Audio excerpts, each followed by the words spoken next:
नमस्कार दोस्तों, स्वागत है आप सभी का आपके अपने इस यूट्यूब चैनल धीवर एकेडमी पर। दोस्तों, आज का जो हमारा क्लास होने वाला है वो क्लास नंबर 33वां होने वाला है। और आज के क्लास का जो हमारा विषय रहने वाला है वो बाल विकास, जिसे आप लोग सीडीपी के नाम से जानते हो। और आज की क्लास का जो हमारा टॉपिक रहने वाला है वो एनईपी 2020 रहने वाला है, ठीक है। और एनईपी 2020 का जो फुल फॉर्म है ना, वो नेशनल एजुकेशन पॉलिसी या न्यू एजुकेशन पॉलिसी दोनों के नाम से जाने जाते हैं।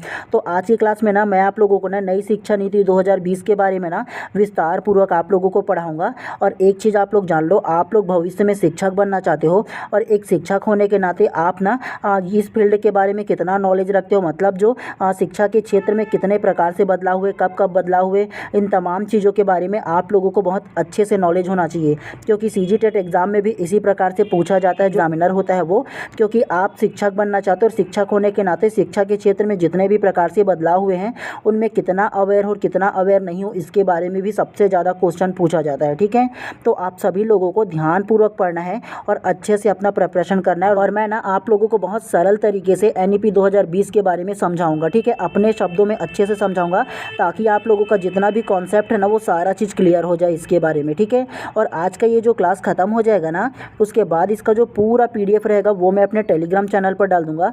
और मेरे टेलीग्राम चैनल का जो लिंक है ना इसी वीडियो के डिस्क्रिप्शन बॉक्स पर डाल दूंगा ना, तो वहाँ से डायरेक्टली आप लोग जा करके डाउनलोड कर लेना और दोबारा इसको पढ़ करके तैयार कर लेना, ठीक है। और इस क्लास के दौरान ना जो जो चीज़ मैं आप लोगों को नोट करने के लिए बोलूँगा ना, उन तमाम चीज़ों को भी आप लोगों को नोट करते हुए चलना है, ताकि एग्ज़ाम से एक हफ्ते पहले आप लोगों को ना शॉर्ट्स नोट्स भी बन जाए और आप लोगों को एक हफ्ते पहले रिवीजन भी करते बन जाए। क्योंकि आप लोग पूरा वीडियोज़ तो देख नहीं पाओगे या पूरा के पूरा बुक लिए होंगे उसको तो पढ़ नहीं पाओगे, लेकिन आप लोग ना शॉर्ट में अगर नोट्स बनाए हुए होंगे ना तो उसको ईजिली तरीके से आप लोग रिवीजन कर पाओगे, ठीक है। तो इसीलिए ज़रूरी है कि मैं जो जो चीज़ आप लोगों को नोट करने के लिए बोलूँगा ना, तो उन तमाम चीज़ों को आप लोगों को नोट करते हुए चलना है, ठीक है। तो चलिए ज़्यादा देर ना करते हुए ना सबसे पहले आप लोग टॉपिक को देखो, नई शिक्षा नीति 2020 के बारे में आज जानेंगे, ठीक है। और उससे पहले आप सभी लोगों से केवल एक हम्बल रिक्वेस्ट रहेगा कि अगर आप लोग चैनल पे नए होंगे तो पहले चैनल को सब्सक्राइब कर देना और बेल आइकन को दबा देना, ताकि इसी प्रकार से जब भी मैं क्लास लेकर आऊँ आप लोगों का ना, तो प्रॉपर टाइम पे आप लोगों को उसका नोटिफिकेशन मिल पाए। तो इसीलिए ज़्यादा जरूरी है आप चैनल को सब्सक्राइब कर दो, ठीक है। और जब आप लोग चैनल को सब्सक्राइब करते हो ना तो मेरे को मोटिवेशन मिलता है कि मैं और भी अच्छे नई जोश के साथ आप लोगों को ना सरल से सरल तरीके से आप लोगों को पढ़ाऊँ के साथ ना। सबसे पहले हम लोग टॉपिक को देखते हैं, नई शिक्षा नीति 2020। तो सबसे पहले फर्स्ट लाइन में जो लिखा है ना उसको ध्यानपूर्वक पढ़िए। शिक्षा के संबंध में गांधी जी का तात्पर्य बालक और मनुष्य के शरीर, मन तथा आत्म के सर्वांगीण एवं सर्वोत्कृष्ट विकास से है। नेक्स्ट को पढ़िए। इसी प्रकार स्वामी विवेकानंद का कहना था कि मनुष्य की अंतर्निहित पूर्णता को अभिव्यक्त करना ही शिक्षा है। 1986 की शिक्षा नीति में जो कमियां रह गई थी उन्हें दूर करने के लिए नई राष्ट्रीय शिक्षा नीति को लाने की आवश्यकता पड़ी। नेक्स्ट को पढ़िए। गौरतलब है कि नई शिक्षा नीति 2020 की घोषणा के साथ ही मानव संसाधन विकास मंत्रालय का नाम बदलकर शिक्षा मंत्रालय कर दिया गया। तो इस प्रॉपर तीनों लाइन में आप लोगों को क्या क्या नोट करके रखना है। फर्स्ट लाइन को सबसे पहले आप लोग देखो। फर्स्ट लाइन में महात्मा गांधी जी ने क्या बोला है। महात्मा गांधी जी ने बोला है कि शिक्षा जो है ना वो मन, शरीर और आत्म का सर्वांगीण विकास है। तो इसे चाहो तो आप लोग नोट करके रख सकते हो। उसके अलावा स्वामी विवेकानंद जी ने क्या कहा था। स्वामी विवेकानंद जी ने कहा है कि मनुष्य की अंतर्निहित पूर्णता को अभिव्यक्त करना ही क्या है, शिक्षा है। तो ये चीज़ आप लोगों को नोट करके रखना है। उसके अलावा 1986 की शिक्षा नीति में जो कमियां रह गई थी ना, वो 2020 की जो राष्ट्रीय शिक्षा नीति है ना उसमें ना जो जो आवश्यकता है उन सारी चीज़ों को लाया गया। तो ये चीज़ आप लोगों को नोट करना है। और थर्ड लाइन में देखो कि देखो नई शिक्षा नीति 2020 की घोषणा में ना क्या बोला था। मानव संसाधन विकास मंत्रालय का जो नाम है ना उसे बदलकर शिक्षा मंत्रालय कर दिया गया। तो इसे आप लोगों को नोट करके रखना है, वेरी वेरी इंपॉर्टेंट है ये। आप लोगों के प्रश्न में पूछा जा सकता है कि मानव संसाधन विकास मंत्रालय का नाम बदलकर क्या कर दिया गया। पूछा जा सकता है ना कि एनईपी 2020 के अनुसार मानव संसाधन विकास मंत्रालय का नाम बदलकर क्या कर दिया गया। तो ऑप्शन में दिया जाएगा शिक्षा मंत्रालय। तभी आप लोग पढ़े रहोगे तो ही ना आंसर दो पाओगे जी, हैं, वरना तुक्का लगाने के अलावा और कुछ नहीं कर पाओगे। चलिए उसके बाद चौथा को ध्यान से पढ़िए।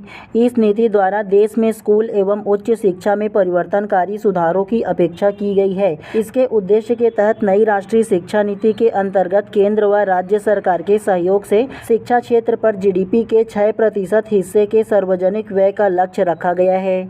तो इस प्रॉपर चौथा लाइन में आप लोगों को क्या नोट करके रखना रखना है। इस प्रॉपर लाइन में ये साफ साफ कहा गया है कि अभी जो NEP 2020 आया हुआ है ना, इसमें साफ साफ ये बोला गया कि केंद्र और राज्य सरकार के सहयोग से ना शिक्षा के क्षेत्र में ना जो भारत का GDP है ना, उसका 6% हिस्सा जो स्कूल का एजुकेशन सिस्टम है उस पर खर्च किया जाएगा, ये बोला गया है NEP 2020 में।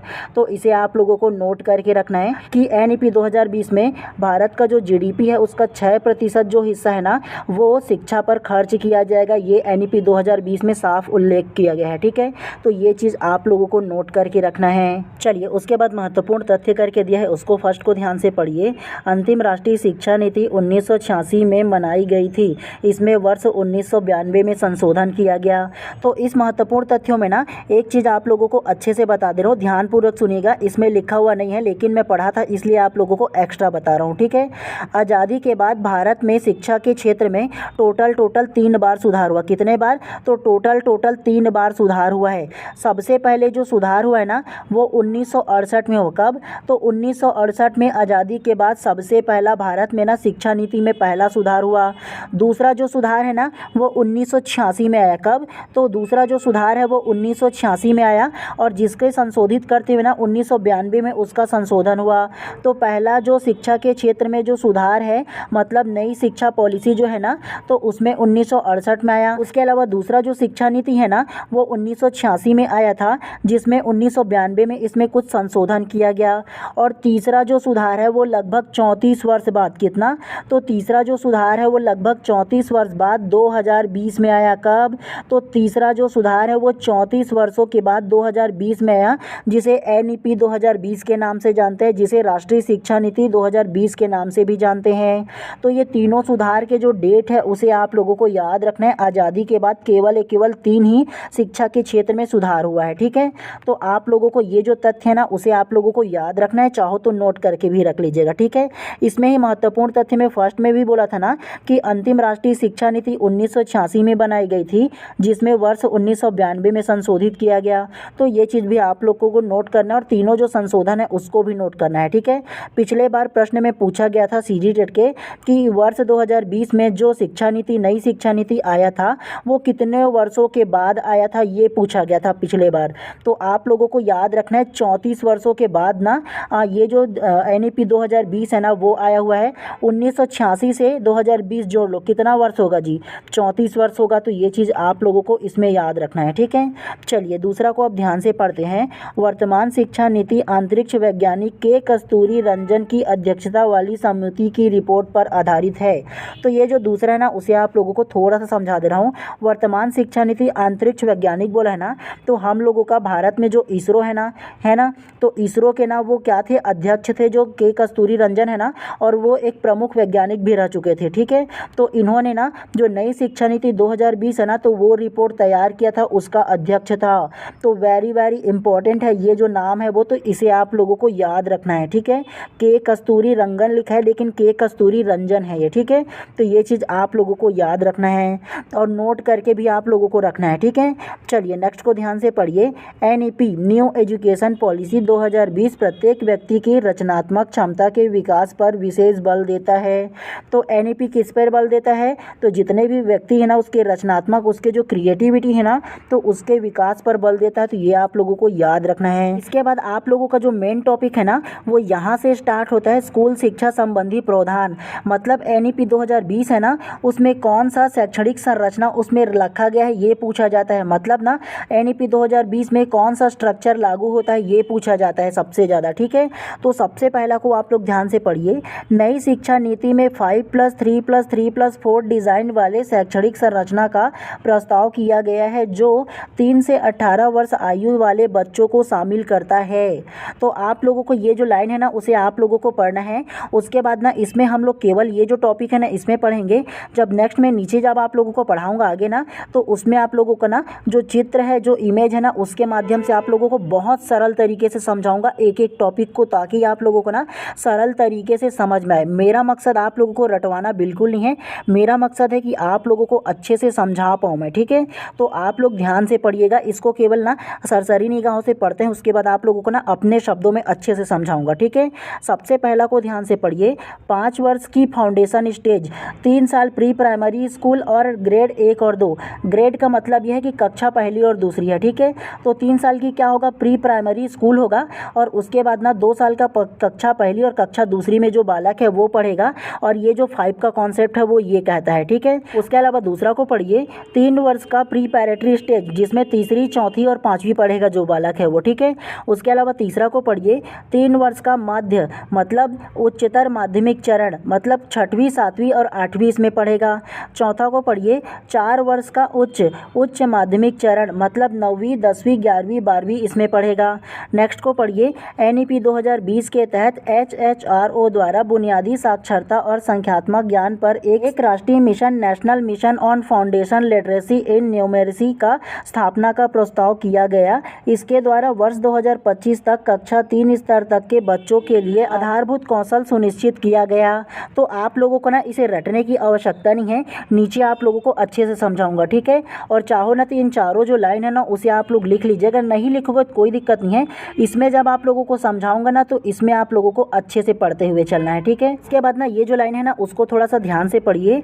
राष्ट्रीय शिक्षा नीति NEP 2020 के अनुसार बाल वाटिका या आंगनबाड़ी 3 से 6 वर्ष के बच्चों के लिए है, जिसमें बाल वाटिका 3 से 6 वर्ष की उम्र के बच्चों के लिए 1 वर्ष का कार्यक्रम है जो कक्षा 1 से पहले आता है। आंगनबाड़ी केंद्र 3 से 6 साल के बच्चों को कवर कराता है। तो आप लोगों को इतना ही केवल इसमें याद रखना है। उसके अलावा ना ये देखो आंगनबाड़ी है, उसको ध्यान से पढ़ो। आंगनबाड़ी NEP 2020 के अनुसार आंगनबाड़ी 3 से 6 वर्ष आयु के बच्चों के लिए है। उसके बाद बाल वाटिका करके दिया है, इसको ध्यान से पढ़ो। यह 3 से 6 वर्ष की आयु के लिए फाउंडेशन स्टेज के 3 साल में से एक है। यह कक्षा 1 से ठीक पहले का 1 वर्षीय कार्यक्रम है, जिसमें बच्चे आमतौर पर 5 वर्ष की आयु में प्रवेश लेते हैं और 6 वर्ष की आयु में कक्षा 1 में जाते हैं। तो चलिए अब आप लोगों को ना ये जो इमेज है ना उसको सबसे पहले आप लोग देखिएगा, और उसके बाद आप लोगों को ना सरल तरीके से मैं समझाऊंगा कि ये जो ना 5+3+3+4 का जो कॉन्सेप्ट है ना NEP 2020 में, तो ये क्या है आप लोगों को बहुत अच्छे से समझाऊंगा, ठीक है। सबसे पहले आप लोग ना ये जो इमेज दिया है ना उसको सबसे पहले आप लोग ध्यानपूर्वक देखिए। सबसे पहले ये जो दिया है ना नीचे में रेड कलर का ना, उसे फाउंडेशन स्टेज कहते हैं, ठीक है। और ये 5+3+3+4 का कॉन्सेप्ट है ना, तो ये 5 का कॉन्सेप्ट ये नीचे में दिया है, ठीक है। कैसे, तो आप लोग ध्यान दीजिएगा। जैसे एक बालक 3 वर्ष का उम्र कंप्लीट करता है, तो कंप्लीट करने के बाद ना वो बाल वाटिका या आंगनबाड़ी में एडमिशन लेगा।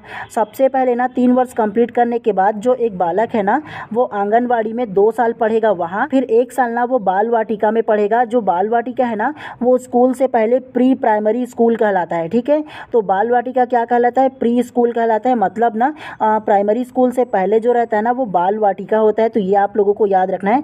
3 साल कम से कम ना ये जो बालक है ना, मतलब 3 वर्ष की उम्र से 6 वर्ष की उम्र तक की ना ये जो बालक है वो आंगनबाड़ी और बाल वाटिका में पढ़ेगा। तो 3 से 6 वर्ष में कहाँ पढ़ेगा, आंगनबाड़ी और बाल वाटिका, ये 3 वर्ष हो गया। उसके बाद कक्षा पहली और कक्षा दूसरी 6 वर्ष की उम्र में जाएगा। कितना, तो 6 वर्ष की उम्र में कक्षा पहली और दूसरी में जाएगा।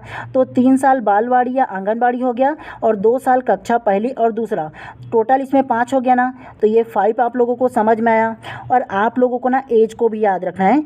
बालक जब 3 साल का उम्र कंप्लीट करेगा तो वो बालवाड़ी या आंगनबाड़ी में एडमिशन लेगा और वहाँ 3 साल की उम्र से लेकर के 6 साल की उम्र तक की वहाँ पढ़ेगा। तो कक्षा पहली और दूसरी पढ़ेगा आगे एडमिशन में।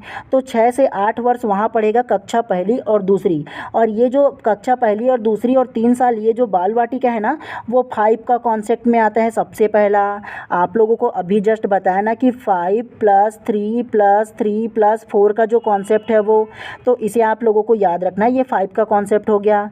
उसके बाद एक जो बालक है वो पहली और दूसरी पढ़ लिया और उसका जो एज है वो 8 वर्ष पहुंच गया। और 8 वर्ष के बाद ना सीधा सीधा वो 8 वर्ष की उम्र में ना कक्षा तीसरी, चौथी और पाँचवीं पढ़ेगा। क्या, तो कक्षा तीसरी, चौथी और पाँचवीं पढ़ेगा। तो ये 3 का कॉन्सेप्ट आप लोगों को समझ में आया। 5 के बाद 3 जो है ना उसमें क्या होगा, 8 वर्ष की उम्र में जो बालक है कक्षा तीसरी, चौथी और पाँचवीं पढ़ेगा। तो उसका एज क्या होगा, 8 से लेकर कि 11 वर्ष तक की उसका जो एज है वो पहुंच जाएगा। उसके बाद फिर नेक्स्ट में कहा जाएगा, नेक्स्ट थर्ड स्टेप में देखो क्लास 6वीं, 7वीं और 8वीं 3 वर्ष वो एक जो बालक है वो यहाँ पढ़ेगा। एक जो बालक है जिनकी उम्र 11 वर्ष से लेकर कि 14 वर्ष की उम्र तक की ना जो बालक है वो 6वीं, 7वीं और 8वीं का जो क्लास है वो अटेंड करेगा 3 साल। तो उसका एज क्या हो जाएगा, उसका जो एज है ना वो 11 वर्ष से लेकर कि 14 14 वर्ष तक की ना वो 6वीं 7वीं और 8वीं का जो क्लास है वो पूरा करेगा। उसके बाद जो ना 4 का जो कॉन्सेप्ट है वो आप लोगों को बता दूं, तो ये जो 4 का कॉन्सेप्ट है वो 4 साल 9वीं 10वीं 11वीं और 12वीं पढ़ेगा। जैसे ही जो बालक ना 14 वर्ष का उम्र कंप्लीट करेगा ना, उसके बाद 9वीं में वो एडमिशन लेगा, जहाँ 4 साल पढ़ेगा 9वीं 10वीं 11वीं और 12वीं। तो ये 4 का कॉन्सेप्ट है। आप लोगों को ये चारों कॉन्सेप्ट पता चला ना। चारों कॉन्सेप्ट में सबसे पहला 5 का स्ट्रक्चर है, फिर 3 का, फिर से 3 का, फिर से 4 का। 5 का स्ट्रक्चर में क्या बोला है, 3 साल बच्चा जो है वो बालवाड़ी या आंगनवाड़ी में पढ़ेगा, उसके बाद 2 साल फिर कक्षा पहली और दूसरी में पढ़ेगा, तो ये 5 साल कंप्लीट हो गया। दूसरा जो रहेगा वो तीसरी चौथी और 5वीं पढ़ेगा, तो ये 3 का कॉन्सेप्ट इसमें हो गया। तीसरा जो कॉन्सेप्ट है 3 का वो 6वीं 7वीं और 8वीं पढ़ेगा, ये इसमें का कॉन्सेप्ट हो गया 3 का। उसके बाद अंतिम रूप से 4 का कॉन्सेप्ट है, जिसमें 9वीं 10वीं 11वीं और 12वीं 4 साल यहाँ पढ़ेगा। तो NEP 2020 में ये जो 5+3+3+4 का जो कॉन्सेप्ट है वो आप लोगों को समझ में आया ना। और उसके अलावा आप लोग अगर कहीं पुराना जो कॉन्सेप्ट है ना उसको देखोगे ना, जो 1986 से चलते आ रहा है, तो उसको देखोगे ना, तो 10+2 का कॉन्सेप्ट था केवल। बच्चा जो है सीधा कक्षा पहली में 6 वर्ष की उम्र में एडमिशन लेगा और उसके बाद डायरेक्ट वो पहली से लेकर के 10वीं तक की कंटिन्यू पढ़ेगा। उसके बाद फिर 2 का कॉन्सेप्ट रखा गया, जिसमें 11वीं और 12वीं पढ़ना था। तो ये नॉर्मल जो पुराना जो 1986 का जो शिक्षा नीति था ना वो लाया गया था। लेकिन अब जो शिक्षा नीति 2020 है ना, उसमें बहुत कुछ बदलाव किया गया है, जिसमें ना बच्चे जो है ना वो खेल खेल के माध्यम से बालवाड़ी और आंगनवाड़ी में पढ़ेगा। ये ज़्यादा कॉन्सेप्ट लाया गया है, जो शिक्षा के क्षेत्र में एक नया कदम है। ठीक है, तो इन तमाम जो चीज़ है ना उसको आप लोगों को अच्छे से याद रखना है। चाहो ना तो इसका स्क्रीनशॉट लेना, अदरवाइज़ ना मैं अपने टेलीग्राम चैनल पर पूरा PDF डाल दूंगा, तो वहाँ से आप लोग भी ना इसको अटेंड कर लीजिएगा, पढ़ लीजिएगा आप लोग। ठीक है, चलिए इसके बाद ना शिक्षण व्यवस्था से संबंधित कुछ सुधार है ना, इसके बारे में जानेंगे। तो सबसे पहला को ध्यान से पढ़िए। शिक्षकों की नियुक्ति में प्रभावी और पारदर्शिता का पालन तथा समय समय पर किए गए कार्य प्रदर्शन आकलन के आधार पर पदोन्नति। तो ये शिक्षकों के लिए बोला गया है। ठीक है, नेक्स्ट को ध्यान से पढ़िए। राष्ट्रीय अध्यापक शिक्षा परिषद द्वारा वर्ष 2022 तक शिक्षकों के लिए राष्ट्रीय व्यावसायिक मानक national professional standard for teachers NPST का विकास किया जाएगा। तो ये शिक्षकों के लिए मुख्यतः प्रावधान किया गया है। नेक्स्ट को पढ़िए। राष्ट्रीय अध्यापक शिक्षा परिषद द्वारा परामर्श के आधार पर अध्यापक शिक्षक हेतु राष्ट्रीय पाठचर्या की रूपरेखा national curriculum framework for teacher education NCFTE का विकास किया जाएगा। नेक्स्ट को पढ़िए। वर्ष 2030 तक अध्यापन के लिए न्यूनतम डिग्री योग्यता 4 वर्षीय एकीकृत B.Ed का होना अनिवार्य किया जाएगा। नेक्स्ट को पढ़िए। NEP 2020 के अनुसार चौथे वर्ष के पश्चात बच्चे औपचारिक रूप से शिक्षा आरंभ कर देंगे। तो चौथा वर्ष में जैसे ही बच्चा पहुंचेगा ना, 3 साल कंप्लीट करने के बाद ना, तो वो सबसे पहले बालवाड़ी या आंगनवाड़ी में एडमिशन लेगा। अभी जस्ट आप लोगों को बताया था ना। चलिए उसके बाद ना उच्च शिक्षा से संबंधित प्रावधान के बारे में जानेंगे कि उच्च शिक्षा के लिए ना क्या क्या प्रावधान किया गया है, इसके बारे में भी। तो सबसे फर्स्ट को ध्यान से पढ़िए। NEP 2020 के तहत उच्च शिक्षण संस्थानों में सकल नामांकन अनुपात ग्रॉस एनरोलमेंट रेशियो को 26.3% वर्ष 2018 से बढ़ाकर 50% तक करने का लक्ष्य रखा गया है। इसके साथ ही देश के उच्च शिक्षण संस्थानों में 3.5 करोड़ नई सीटों को जोड़ा जाएगा। लोगों को फर्स्ट लाइन को अच्छे से समझाना। तो NEP 2020 के तहत उच्च शिक्षण संस्थानों में ना जो नामांकन है, जो एडमिशन है ना, वो 26.3% 2018 में था, लेकिन लक्ष्य रखा गया है कि आगे बढ़ा करना उसको 50% किया जाएगा। मतलब ना 26.3% को बढ़ा करना 50% तक आगे लक्ष्य लेकर रखा गया, जो NEP 2020 है उसमें। ठीक है, इसके अलावा ना साथ ही देश भर में ना जितने ही उच्च शिक्षण संस्थान है ना, उसमें लगभग 3.5 करोड़ जो नई सीट है ना वो जोड़ा जाएगा, ये बोला गया है इसमें। चलिए नेक्स्ट को ध्यान से पढ़िए। NEP 2020 के तहत स्नातक पाठ्यक्रम में मल्टीपल एंट्री एंड एग्जिट व्यवस्था को अपनाया गया है। इसके तहत 3 या 4 वर्ष के स्नातक कार्यक्रम में छात्र कई स्तरों पर पाठ्यक्रम को छोड़ सकेंगे और उन्हें उसी के अनुसार डिग्री या प्रमाण पत्र प्रदान किया जाएगा। नेक्स्ट को इसको ध्यान से पढ़िए। 1 वर्ष के बाद प्रमाण पत्र, दूसरा 2 वर्ष के बाद एडवांस डिप्लोमा, 3 वर्ष के बाद स्नातक डिग्री तथा चौथे वर्ष के बाद शोध के साथ स्नातक। तो ये जो 3 वर्ष का जो कार्यक्रम है ना, मतलब ग्रेजुएशन का ना, तो उसको अलग अलग पार्ट में डिवाइड किया गया है। ये चीज़ आप लोगों को याद रखना है। सबसे पहले जब वो फर्स्ट ईयर में प्रथम वर्ष में रहेगा ना, तो उसको प्रमाण पत्र दिया जाएगा। जब वो द्वितीय वर्ष में रहेगा तो उसको एडवांस डिप्लोमा दिया जाएगा। तीसरे वर्ष में रहेगा तो ना स्नातक की डिग्री दिया जाएगा और चौथे वर्ष में ना शोध के साथ स्नातक दिया जाएगा। तुरंत इसको 4 स्तर में अलग अलग बांटने की बात कही गई है। ठीक है, नेक्स्ट को ध्यान से पढ़िए। विभिन्न उच्च शिक्षण संस्थानों से प्राप्त अंकों या क्रेडिट को डिजिटल रूप से सुरक्षित रखने के लिए एक एकेडमिक बैंक ऑफ क्रेडिट दिया जाएगा ताकि अलग अलग संस्थानों में छात्रों के प्रदर्शन के आधार पर उन्हें डिग्री प्रदान किया जा सके। नेक्स्ट को पढ़िए। इस शिक्षा नीति के तहत एमफिल कार्यक्रम को समाप्त कर दिया गया। तो ये जो चीज़ है ना उसे आप लोगों को याद रखना है, इंपॉर्टेंट है ये कि ये जो एमफिल के जो डिग्री है ना उसे समाप्त कर दिया गया है। ये चीज़ आप लोगों को इसके बारे में याद रखना है। ठीक है, और डिजिटल जो डाटा है ना, जो जितने भी स्टूडेंट है जो उच्च संस्थान में पढ़ रहे होंगे ना, तो उन सभी को डाटा को ना सुरक्षित रखने के लिए ना एक एकेडमिक बैंक ऑफ क्रेडिट की ना स्थापना की बात कही गई है। तो ये चीज़ भी आप लोगों को नोट करके रखना है इन तमाम चीज़ों को। ठीक है, चलिए नेक्स्ट को पढ़ते हुए चलते हैं इसी प्रकार से। इसके बाद ना राष्ट्रीय शिक्षा नीति 1986 के बारे में थोड़ा सा जानते हैं। तो सबसे पहले इसको ध्यान से पढ़िए। इस नीति का उद्देश्य असमानताओं को दूर करने, विशेष रूप से भारतीय महिला, अनुसूचित जनजातियों और अनुसूचित जाति समुदाय के लिए शैक्षणिक अवसर की बराबरी करने पर विशेष जोर देना था। नेक्स्ट को पढ़िए। इस नीति ने प्राथमिक स्कूलों को बेहतर बनाने के लिए ऑपरेशन ब्लैक बोर्ड लॉन्च किया।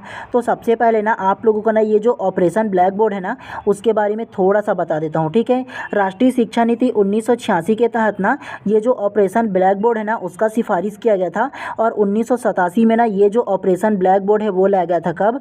तो 1987 में आया था, ये आप लोगों को याद रखना है। 1986 में राष्ट्रीय शिक्षा नीति आया था लेकिन 1987 में ऑपरेशन ब्लैक बोर्ड आया था। और ये जो ऑपरेशन ब्लैक बोर्ड है क्या है आप लोगों को ये समझाओ ना। तो सभी जो प्राइमरी स्कूल है ना उसमें बुनियादी जो पढ़ाई के लिए आवश्यक जो उपकरण है ना उन तमाम चीज़ों को उपलब्ध कराना। और ये उपकरण के तहत ना चौक, डस्टर, जितने भी खेल के इंस्ट्रूमेंट होंगे ना जैसे बल्ला, बैट वगैरह, जितने भी बच्चे जिससे सीख पाए ना, तो उन तमाम जो सामग्री है ना उसको उपलब्ध कराने के लिए भारत सरकार ने ऑपरेशन ब्लैक बोर्ड को ना लॉन्च किया था और 1987 में आया था। ठीक है, तो ये चीज़ आप लोगों को याद रखना है ऑपरेशन ब्लैक बोर्ड के बारे में। चलिए नेक्स्ट को ध्यान से पढ़िए। इस नीति ने इंदिरा गांधी राष्ट्रीय मुक्त विश्वविद्यालय के साथ ओपन यूनिवर्सिटी प्रणाली का विस्तार किया। नेक्स्ट को ध्यान से पढ़िए। ग्रामीण भारत में जमीनी स्तर पर आर्थिक और सामाजिक विकास को बढ़ावा देने के लिए महात्मा गांधी दर्शन पर आधारित ग्रामीण विश्वविद्यालय मॉडल का निर्माण के लिए नीति का आह्वान किया गया। तो ये किसके लिए, ये जो ग्रामीण विश्वविद्यालय किसके आह्वान पर आया था? तो ये महात्मा गांधी जी के दर्शन पर आधारित था। ये आप लोगों को याद रखना है, चाहो तो नोट करके रख लीजिएगा इसको। ठीक है, नेक्स्ट को ध्यान से पढ़िए। इस नीति में राज्य के जीडीपी का 6% व्यय शिक्षा पर होना चाहिए। तो ये जो प्रॉपर जो लाइन है ना उसको आप लोगों को नोट करके रखना है, वेरी वेरी इंपॉर्टेंट है आप लोगों के लिए। ये जो राष्ट्रीय शिक्षा नीति 1986 है ना, इस नीति में कहा गया था कि राज्य की जो जीडीपी है ना उसका जो 6% हिस्सा है ना वो शिक्षा में व्यय होना चाहिए, शिक्षा में खर्च किया जाना चाहिए। ये 1986 में कहा गया है। ठीक है, लेकिन अगर राष्ट्रीय शिक्षा नीति 2020 की बात करें ना तो राष्ट्रीय शिक्षा नीति 2020 में पूरे संपूर्ण भारत का जो जीडीपी है ना उसका 6% हिस्सा शिक्षा पर खर्च किए जाने की बात कही गई है। डॉक्टर कस्तूरी रंजन की जो अध्यक्षता में राष्ट्रीय शिक्षा नीति 2020 जो आया था ना तो उसमें 6% जो हिस्सा है ना जीडीपी का उसको ना शिक्षा नीति पर खर्च किए जाने की बात किया गया है। तो ये चीज़ आप लोगों को इसमें नोट करके रखना है। ठीक है, चलिए उसके बाद ना नेक्स्ट को पढ़ते हुए चलते हैं। चलिए उसके बाद ना मध्याह्न भोजन योजना, मिड डे मील के बारे में थोड़ा सा पढ़ लेते हैं क्योंकि ये ना राष्ट्रीय शिक्षा नीति 2020 का ये भी हिस्सा रहा था। ठीक है, तो सबसे फर्स्ट को ध्यान से पढ़िए। मिड डे मील शुरुआत कब हुआ था मिड डे मील का? तो 1995 हुआ था। ये आप लोगों को याद रखना है। किसने किया था? तो केंद्र सरकार ने किया था। संबंधित मंत्रालय कौन सा है? तो मानव संसाधन विकास मंत्रालय के द्वारा किया गया था। तो ये आप लोगों को नोट करके रखना है। लाभार्थी कौन होगा? तो सरकारी स्कूल के जो बच्चे होंगे ना वो इसके लिए लाभार्थी होंगे। मिड डे मील का मतलब आप लोगों को पता होगा ना कि दोपहर का जो भोजन होता है, जो खाना होता है, कक्षा पहली से लेकर के पहले 5वीं तक की दिया जाता था। फिर ये जो योजना सफल रहा ना उसके बाद फिर ना कक्षा पहली से लेकर के 8वीं तक की ये जो मिड डे मील योजना है उसको 8वीं तक की बढ़ा दिया गया था। ठीक है, चलिए उसके बाद ना मिड डे मील योजना का प्रोग्राम क्या है इसके बारे में थोड़ा सा जानते हैं डिटेल में। इस स्कीम को 15 अगस्त 1995 में प्रारंभ किया गया था और सबसे पहले इस स्कीम को 2000 से अधिक ब्लॉक स्कूलों में लागू किया गया था। तो ये चीज़ आप लोगों को नोट करके रखना है। 15 अगस्त 1995 के ये जो स्कीम है ना मिड डे मील का तो उसको क्रियान्वय किया गया था, मतलब लागू किया गया था 2000 स्कूलों में। ये आप लोगों को याद रखना है। चलिए नेक्स्ट को ध्यान से पढ़िए। इस स्कीम के सफल होने के बाद स्कीम को साल 2004 में पूरे देश के सरकारी स्कूल में चल रही है। तो एक चीज़ आप लोगों को इसमें याद रखना है कि सबसे पहले ना मिड डे मील योजना का जो प्रारंभ है 15 अगस्त 1995 को हुआ था और 2000 ब्लॉक से अधिक जो स्कूल है ना उसमें रखा गया था। उसके बाद ना ये जो स्कीम सफल रहा ना, तो सफल होने के बाद ना संपूर्ण भारत में ना 2004 में ना ये जो स्कीम है उसको लागू कर दिया गया था। जितने भी सरकारी स्कूल है ना उन तमाम स्कूल में ये जो मिड डे मील योजना है उसको लागू कर दिया गया था। तो ये चीज़ आप लोगों को याद रखना है। चलिए उसके बाद ना महत्वपूर्ण तथ्यों के बारे में जानते हैं। तो ये चीज़ आप लोगों को इम्पॉर्टेंट है, नोट करके रखना है। क्या? NCF 2005 मतलब नेशनल करिकुलम फ्रेमवर्क 2005 में आया था ना, तो उसका उद्देश्य, उसका जो आदर्श वाक्य था वो क्या था? शिक्षा बिना बोझ के। तो NCF 2005 क्या बोला था? शिक्षा बिना बोझ के बोला गया था इसमें, ठीक है। क्वेश्चन आता है आप लोगों को, एक साइड में ये दे देगा और एक साइड में इसको दे देगा हेर फेर करके, और आप लोगों से पूछा जाएगा कि इसका सही जोड़ी को मिलाइए बोल करके। तो आप लोगों को क्या करना है? इसको नोट करके रखना है, ठीक है। NCF 2005 में क्या बोला गया था? शिक्षा बिना बोझ के बोला गया था। उसके अलावा NCF FS 2022 वाला क्या बोला था? पंचकोशी विकास था ये। उसके अलावा NEP 2020 बहुभाषिता पर जोर दिया था। उसके अलावा NEP 1984 ऑपरेशन ब्लैक बोर्ड आया हुआ था, ठीक है। और ऑपरेशन ब्लैक बोर्ड क्या था आप लोगों को समझा दिया हूँ अभी जस्ट आप लोगों को। तो इसे आप लोग या तो चाहो तो स्क्रीनशॉट ले लो, अदरवाइज आप लोग क्या कीजिएगा, इसका ना जो PDF है मैं अपने टेलीग्राम चैनल पर डाल दूंगा, तो वहाँ से आप लोग डाउनलोड कर सकते हो, ठीक है। पूछा जाता है जी, इंपॉर्टेंट है, प्रीवियस ईयर क्वेश्चन में पूछा गया है, इसलिए आप लोगों को बता रहा हूँ, ठीक है। क्योंकि मैंने इसे पढ़ा है इस वजह से आप लोगों को बता रहा हूँ एक्स्ट्रा। अदरवाइज केवल आप लोगों को एक सरसरी निगाहों से पढ़ा देता और उसके बाद मैं चला जाता, मेरे को कोई मतलब नहीं होता, आए चाहे ना आए, पढ़ो चाहे ना पढ़ो, ऐसे हो जाता। लेकिन क्या है ना, जो चीज़ आता है, जो चीज़ इंपॉर्टेंट है, अगर मैं पढ़ा रहा हूँ तो आप लोगों को अच्छे से पढ़ाना प्रेफर करता हूँ मैं, ठीक है। ताकि जितने भी मेरे स्टूडेंट हैं ना, जितने भी मेरे पढ़ने वाले हैं ना, वो सारे के सारे को जो जितने भी चीज़ है ना, सारी चीज़ अच्छे से याद रहे, तो इसीलिए बताते रहता हूँ मैं अलग से। और हमेशा मैं आप लोगों को बोलता हूँ कि मेरा जो पढ़ाने का उद्देश्य है ना, वो आप लोगों को रटवाना बिल्कुल भी नहीं है या सिलेबस को कंप्लीट कराना बिल्कुल भी नहीं है, ठीक है। मेरा जो उद्देश्य रहता है ना, आप लोगों को अगर मैं 4 भी टॉपिक पढ़ा दूँ ना, तो उन चारों टॉपिक को आप लोगों को अच्छे से याद रहना चाहिए, अच्छे से समझ में आ जाए, ये मेरा उद्देश्य रहता है हमेशा। चलिए नेक्स्ट को पढ़ते हुए चलते हैं। NEP 2020 की नई पाठचर्या संरचना के अनुसार मध्य चरण में कक्षा 6वीं से 8वीं की कक्षाएं शामिल है। नेक्स्ट को पढ़िए। NEP 2020 के अनुसार स्कूली शिक्षा पाठ्यक्रम को निम्नलिखित शैक्षणिक स्तरों में विभाजित किया गया है। तो सबसे पहला आधारभूत स्तर। तो आधारभूत जो स्तर है ना, जिसे हम लोग फाउंडेशन स्टेज कहते हैं, इसमें जो बालक है ना वो 5 साल रहता है। उसके बाद प्रीपैरेटरी स्टेज, इसमें 3 साल रहता है। उसके अलावा मिडिल स्तर, तो इसमें भी 3 साल रहता है। और उसके अलावा माध्यमिक स्तर, तो इसमें 4 साल रहता है, ठीक है। सबसे पहला आधारभूत स्तर। और आधारभूत स्तर में ना एक जो बालक है ना वो 3 वर्ष की उम्र कंप्लीट करने के बाद ना बालवाड़ी और आंगनवाड़ी में 3 साल उसमें रहेगा, और उसके बाद 2 साल जो रहेगा ना कक्षा पहली और दूसरी में एडमिशन लेगा, और जिसे ना हम लोग फाउंडेशन स्टेज या आधारभूत स्तर कहते हैं। उसके अलावा प्रीपैरेटरी स्तर में ना तीसरी, चौथी और 5वीं पढ़ेगा जो बालक है वो। उसके अलावा मिडिल स्तर में ना 6वीं, 7वीं और 8वीं पढ़ेगा। और उसके अलावा माध्यमिक स्तर में ना 9वीं, 10वीं, 11वीं, 12वीं 4 साल रहेगा, ठीक है। तो इस प्रकार से NEP 2020 का जो स्ट्रक्चर है ना वो 5+3+3+4 का कॉन्सेप्ट है, जो स्ट्रक्चर है वो। तो इसे आप लोगों को याद रखना है इसके बारे में, ठीक है। चलिए उसके बाद ना नेक्स्ट को थोड़ा सा पढ़ लेते हैं, जो ना आप लोगों का मुख्यतः ना इंपॉर्टेंट है, वो चीज़ आप लोगों को अलग से लेकर के आया हूँ, ठीक है। तो सबसे पहला NEP 2020 मतलब न्यू एजुकेशन पॉलिसी 2020 में ना मुख्यतः 5 प्रकार के इसके मुख्य स्तंभ थे, इसे आप लोगों को याद रखना है। पूछा जाता है एग्जाम में हमेशा कि NEP 2020 का मुख्य 5 स्तंभ कौन कौन से हैं, पूछा जाता है, ठीक है। तो सबसे पहले को ध्यान से पढ़िए। यह नीति 5 आधारभूत स्तंभों पर आधारित है। कौन कौन सा आधारभूत स्तंभ है इसके बारे में ध्यान से पढ़ेंगे। तो सबसे पहला जो स्तंभ है ना वो पहुंच। क्या? तो सबसे पहला जो NEP 2020 का जो स्तंभ है ना वो पहुंच है। नोट करके रखना है आप लोगों को। पहुंच क्या होता है? सभी के लिए शिक्षा तक पहुंच का विस्तार करना पहुंच कहलाता है, ये फर्स्ट स्तंभ है, ठीक है। दूसरा स्तंभ को देखिए, समानता। यह सुनिश्चित करना कि शिक्षा में कोई भी पीछे ना छूटे। तो समानता मतलब सभी को इक्वालिटी में लेकर के चलना, सभी को ना समान रूप से शिक्षा प्रदान करना, ये दूसरा स्तंभ है, ठीक है। तीसरा हो जाएगा गुणवत्ता, शिक्षा के स्तर में सुधार। तो गुणवत्ता आएगा तभी ना शिक्षा के स्तर में सुधार होगा, अच्छे से जो बच्चे हैं वो अपना संपूर्ण जो विकास है वो कर पाएगा। चौथा को देखिएगा ना तो वहनीयता, शिक्षा को अधिक वहनीय बनाना, मतलब जो शिक्षा है ना उसको अधिक से अधिक लोगों तक पहुंचाना, आसानी से वो लोग एफर्ट कर पाए, पढ़ पाए ना, तो ये वहनीयता जो है वो चौथा आधारभूत स्तंभ हो जाएगा। और उसके अलावा पांचवा होगा जवाबदेही, शिक्षा प्रणाली को जवाबदेही बनाना। तो जो शिक्षा प्रणाली है ना वो जवाबदेही बनाना, ये जो है ना NEP 2020 का 5वां स्तंभ है। तो आप लोगों को ये जो 5वां स्तंभ है ना उसे आप लोगों को याद रखना है, नोट करके रख लीजिए। सबसे पहला पहुँच, दूसरा होगा समानता, तीसरा गुणवत्ता, चौथा वहनीयता और पाँचवा जवाबदेही। तो NEP 2020 मतलब न्यू एजुकेशन पॉलिसी या नेशनल एजुकेशन पॉलिसी है ना, वो 5 प्रकार के आधारभूत स्तंभ है। तो इन चीज़ों को आप लोगों को मोस्ट इंपॉर्टेंट है याद रखना है आप लोगों को, ठीक है। क्योंकि भविष्य में आप लोग शिक्षक बनोगे, शिक्षक होने के नाते क्या आप लोग कितना अवेयर हो शिक्षा के माध्यम से, शिक्षा के क्षेत्र में ना, तो इन तमाम चीज़ों को पूछा ही जाता है। वेरी वेरी इंपॉर्टेंट है आप लोगों के लिए, ठीक है। और जितना ज़्यादा अभी आप लोग पढ़ोगे, जितना ज़्यादा तैयारी करोगे, उतना ज़्यादा बेहतर होगा आप लोगों को एग्ज़ाम के लिए। और सोचोगे ना कि एग्ज़ाम क्रैक करने के लिए, पास करने के लिए कोई शॉर्ट ट्रिक बताइए, तो एग्ज़ाम को क्रैक करने के लिए या एग्ज़ाम में ज़्यादा नंबर लाने के लिए कोई शॉर्ट ट्रिक नहीं है। जो भी बताएगा गलत फहमी में हो आप लोग, ठीक है, गलत रास्ते पर ले जा रहे हैं। जब तक आप लोग अच्छे से तैयारी नहीं करोगे, जब तक आप लोग अच्छे से मेहनत नहीं करोगे, तो कहाँ से अच्छा नंबर आएगा जी। तो इसीलिए अभी 2 महीना का टाइम है, अच्छे से प्रॉपर से पढ़िए और जो जो नोट करने के लिए बोल रहा हूँ उनको नोट करते हुए चलिए। खास तौर से मेरे क्लास को अटेंड करने वाले जितने भी विद्यार्थी हैं, सारे के सारे बहुत अच्छे से पढ़िएगा, ठीक है। खास तौर से जो जो नोट करने के लिए बोलता हूँ उन तमाम चीज़ों को नोट कीजिए। वेरी वेरी इंपॉर्टेंट है, बता रहा हूँ, क्योंकि कई साल का मैंने ना जो प्रीवियस ईयर क्वेश्चन है उसको पढ़ा है, तो इसी वजह से आप लोगों को बता रहा हूँ, ऐसे ही नहीं बोल रहा हूँ आप लोगों को, ठीक है।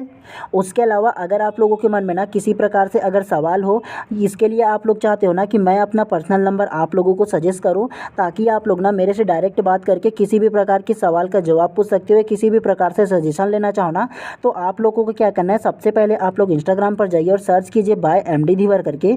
वहाँ पर आप लोगों को मेरा प्रोफाइल मिल जाएगा और मेरे प्रोफाइल के कमेंट बॉक्स पर ना जा करके कमेंट कीजिए कि सर आप अपना नंबर दीजिए बोल करके। तो सबसे पहले मैं अपने फ़ोनपे का नंबर दे दूँगा और उस फ़ोनपे के नंबर पर आप लोगों को केवल 200 फ़ोनपे करना है। उसके बाद जो मेरा पर्सनल नंबर है ना, वो आप लोगों को सजेस्ट कर दूंगा।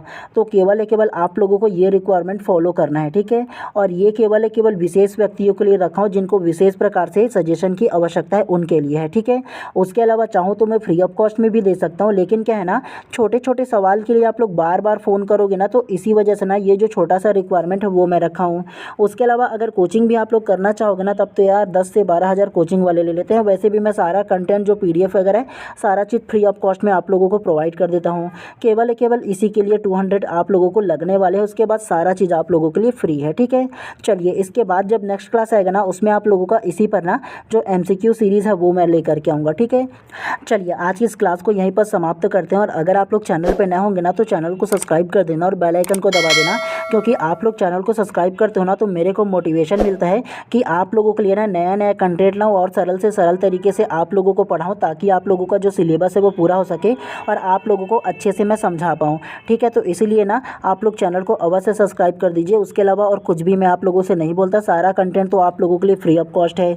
चलिए, आप बढ़िया से पढ़ते रहिए। आप सभी लोगों का दिन शुभ एवं मंगलमय हो। मिलते हैं इसी प्रकार से नेक्स्ट क्लास में।